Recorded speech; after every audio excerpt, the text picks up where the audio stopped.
I read in an online article that the average teen spends as many as 9 hours a day on social media. I don't know how entirely accurate that is, but from looking at some people I know, it's probably not far off. Not that it's necessarily a bad thing, it's just a different world we live in today. But for me, that's too much. I don't even know how that's possible. You may be familiar with that feeling of needing to check your phone.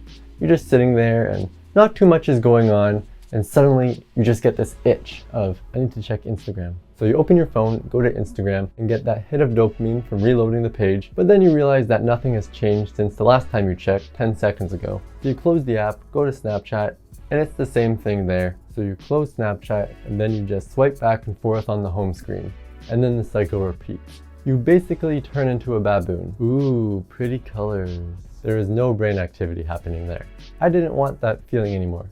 So 2 months ago, I had had enough. The hashtags, the stories of people's food, the constant checking, the need to be connected to what others are doing at every moment. I needed a healthy break. It was time to eliminate that distraction from my life. So I decided to temporarily delete my Instagram. Here's what I learned. It was really easy.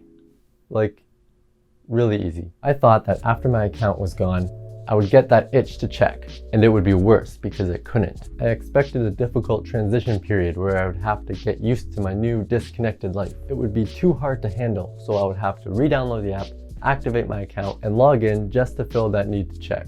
But it wasn't like that at all. It was as if my brain knew the app was gone, and it was okay with that. There were a couple times in the first few days when I would go onto my phone to check my email or use notes or something, and my thumb would, completely out of muscle memory, go to tap where the Instagram app used to be. Really weird. I don't miss it one bit. There was one instance where I wanted to see photos posted under a certain location tag, so I reached for my phone but then remembered, oh yeah, I don't have Instagram. And it was no problem not to see the photos. Life went on. Other than that, I've had no desire to check what heaters my friends are posting.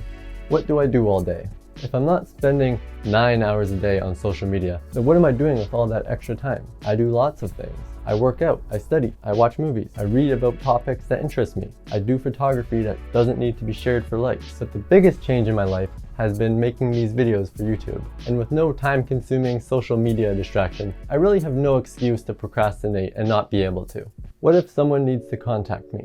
If you want to get a hold of me, you can get my cell phone number.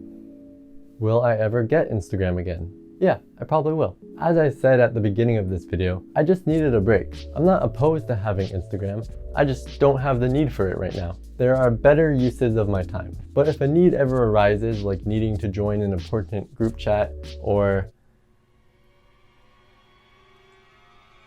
I can't even think of another reason I would need it. If it has a purpose, then yeah, I would get it again. So the purpose of this video is not to convince you to delete Instagram, but just to show it doesn't have the life-altering effect you may think. If anything, it does have positive mental health benefits, and if you use that extra time for something you actually enjoy, then it seems like a good thing. I can never delete Instagram, my entire life is on there. Then I would argue that you don't actually have much of a life, says the guy in a room by himself, talking to a camera.